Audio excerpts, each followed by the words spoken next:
Bonjour, j'aimerais vous présenter aujourd'hui la notion du bonheur en Égypte pharaonique. Il s'agit d'un extrait de notre thèse de doctorat que nous avons soutenue à Rome à l'Université urbanienne le 24 avril 1997. Le bonheur, la notion du bonheur est vieille comme l'avènement de l'homme sur la terre. Elle voit le jour avec l'apparition de l'homme. Les témoignages les plus anciens de la quête du bonheur dans l'histoire de l'humanité apparaissent clairement dans l'Égypte ancienne en 3100 avant Jésus-Christ, vers la période de l'Ancien Empire. Déjà, à cette période très reculée de l'histoire, avant la naissance des écoles philosophiques grecques classiques, les Égyptiens avaient développé une conception très élevée du bonheur. La notion du bonheur en Égypte pharaonique implique la probité de la vie terrestre en vue d'obtenir l'accès dans le royaume des morts. En effet, c'est à partir du Moyen Empire, période du développement de la religion osirienne, que se révèle cet intérêt. Osiris est un dieu juste et bon. Un de ses surnoms est Ounefer, qui signifie l'être continuellement bon. C'est pourquoi, pour être admis dans le royaume des morts, dont Osiris est le souverain, il importe de pratiquer bonté et justice durant la vie terrestre. La bonté et la justice sont donc les deux exigences majeures requises pour l'obtention de la béatitude dans l'au-delà. La nécessité de pratiquer la justice pendant la vie sur terre pour mériter la survie dans l'au-delà s'affirme au Nouvel Empire. Le jugement après la mort est déjà connu dans les textes des Pyramides, où le roi mort est soumis à un interrogatoire avant d'être admis à rejoindre son père Ré. Cela se justifie par les phrases qui reviennent le plus souvent sur les stèles funéraires.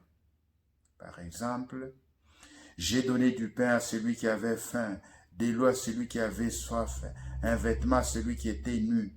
J'ai fait vivre les affamés de ma province. » Ou encore, « J'ai protégé le faible de l'empire du puissant. » Par ailleurs, il s'agit précisément de la fidélité à un idéal de justice qui se résume dans ce que l'on appelle la confession négative, mais qui mérite mieux le titre de déclaration d'innocence, où l'on relève des phrases prononcées par le mort dans la salle des deux justices. Devant le tribunal que préside Osiris, assisté d'Isis, de Nephthys, parfois de Ré, des 42 assesseurs.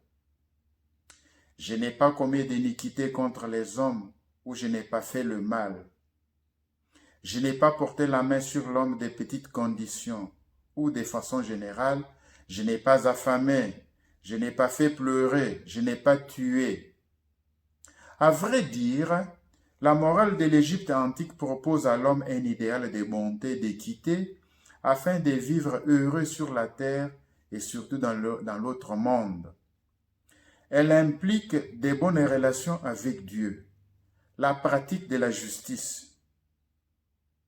Pétosiris, au IVe siècle avant Jésus-Christ, écrit dans son tombeau « Si je suis parvenu ici à la ville d'éternité, c'est que j'ai fait le bien sur la terre et que mon cœur s'est complu sur le chemin des dieux depuis mon enfance jusqu'à ces jours. J'ai pratiqué la justice, j'ai détesté l'iniquité. » Le véritable bonheur selon les Égyptiens anciens consiste à vivre dans la ville de l'éternité après la vie terrestre. Bien plus, dans les maximes du Nouvel Empire, la morale du sage Ptahhotep exige de l'homme qu'il soit équitable et aimable, qu'il ne soit pas fier de sa science, et chose essentielle, il doit faire preuve de distinction et de modération, se conduire en homme vertueux et créer de bonnes heures un foyer. À son tour, le sage Ani, dans les enseignements à son fils Kensuhotep, recommande la discrétion, le respect des aînés et des parents. Il exige en outre de son fils qu'il se garde de l'immoralité, qu'il reste dans l'attente de la mort, qu'il fasse des offrandes à Dieu, pratique la prière fervente, la justice, qu'il considère les handicapés et conduise de manière convenable sa vie jusqu'au jour où il reposera heureux dans la main des dieux.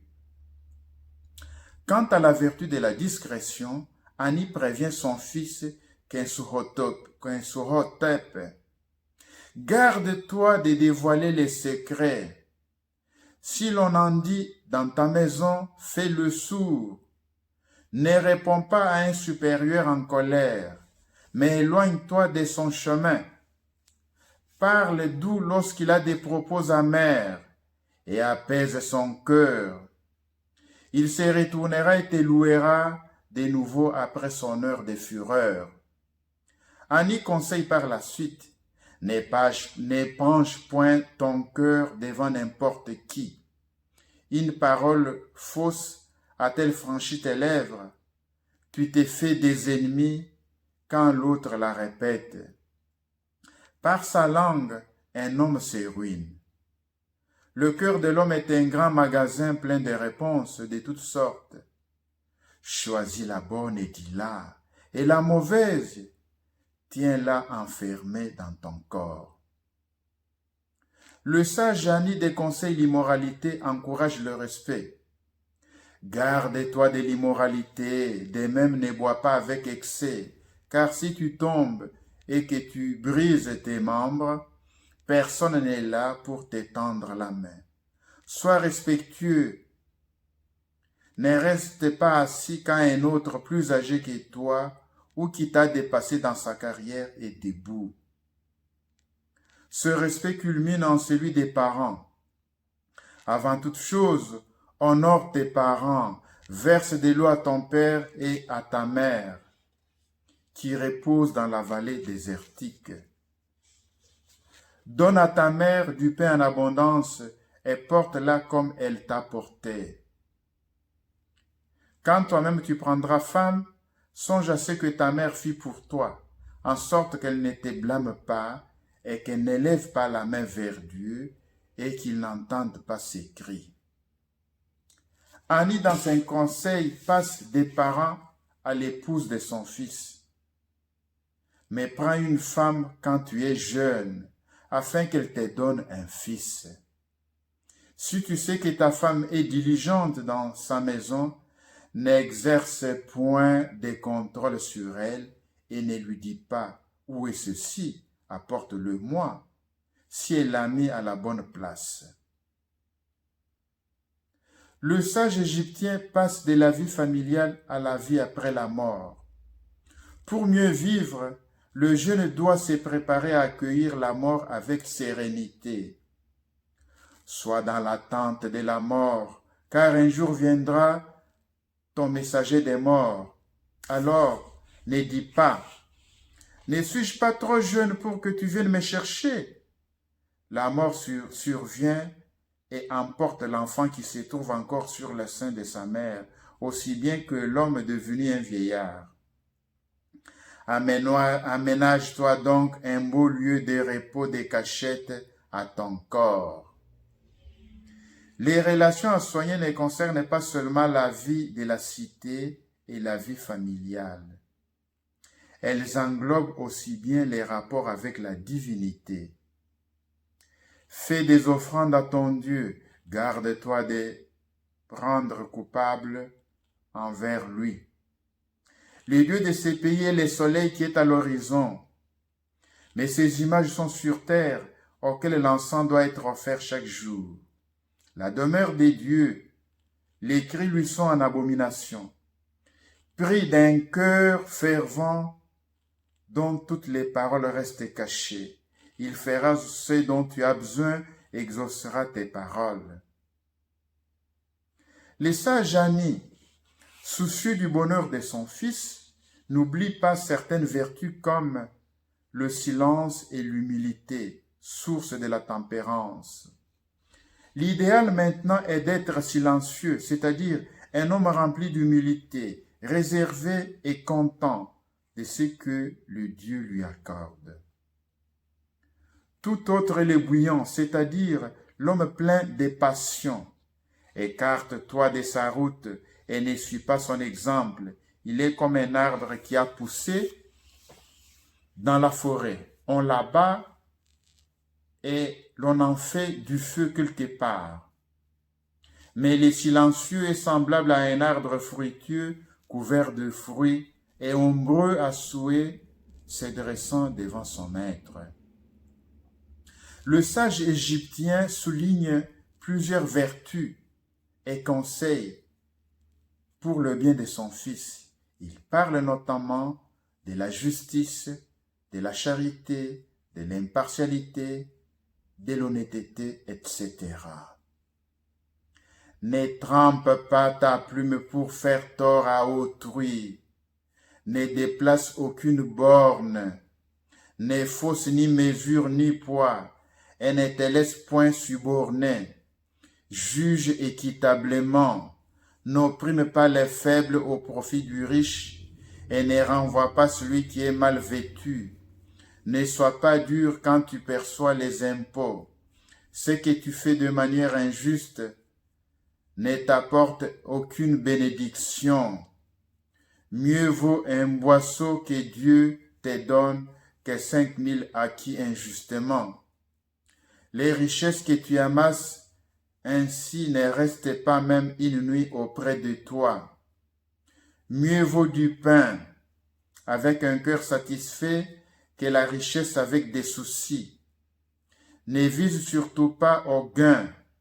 Ne te fais pas des bacs sur le fleuve afin d'en retirer le prix du passage, ou bien n'exige le prix de la traversée que des riches.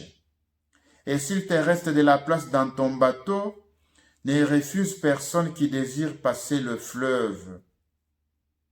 Il y a également une insistance sur le respect et la considération des handicapés, des veuves, des étrangers, des pauvres. Ne ris pas d'un aveugle, ne ris pas d'un nain. Ne tourmente pas un estropié et ne raille pas celui qui est dans la main des dieux. L'homme n'est que boue et que paille, et Dieu est son architecte. Mais un jour il édifie et l'autre il démolit. Aussi sois bon envers la veuve et prends soin de l'étranger. Dieu aime celui qui réjouit le pauvre autant que celui qui honore l'homme de qualité. La conclusion des conseils du sage Ani à son fils est très significative. Le fils doit bien se conduire en cette vie jusqu'au moment où il entrera dans la vie bienheureuse auprès des dieux dans l'au-delà. Dirige donc ta vie jusqu'au jour où dans le royaume des morts, tu reposeras heureux dans la main des dieux. Toutes ces recommandations du sage Ani à son fils Kensuhotep ne visent qu'un seul but, la vie heureuse auprès des dieux dans le royaume des morts. La tradition philosophique la plus ancienne et qui est à l'origine de la philosophie occidentale, à propos des conditions des possibilités d'un bonheur authentique et durable, date non pas de la Grèce, mais de l'Égypte pharaonique selon notre étude. Ainsi, la béatitude en Égypte pharaonique commence dans la vie terrestre et s'achève dans la cité de l'éternité. Elle exige de l'homme, pour son obtention, la probité, la justice, la bonté et l'équité, sans oublier la pratique des vertus. En somme, il s'agit de vivre de manière à reposer heureux dans la main de Dieu, parce que Dieu accepte volontiers la vertu du juste plutôt que le veau offert par un pécheur. Si la notion du bonheur authentique et durable chez les Égyptiens anciens repose sur une vie vertueuse, des bonnes relations avec les différentes catégories des vivants et avec la divinité, quel est alors l'apport des Grecs, qui ne sont que des fils aînés de ces derniers? Quelle est la spécificité du patrimoine philosophique grec en matière de bonheur? S'il plaît à Dieu, nous pourrons vous présenter le bonheur chez les Grecs prochainement, mais nous parlerons de la morale africaine et du bonheur chez les Africains, qui constitue aussi un chapitre de notre thèse de doctorat en philosophie. Et si vous avez des questions ou des compléments, je demeure disponible. Vous pouvez m'écrire. Père Désiré Pandakazadi.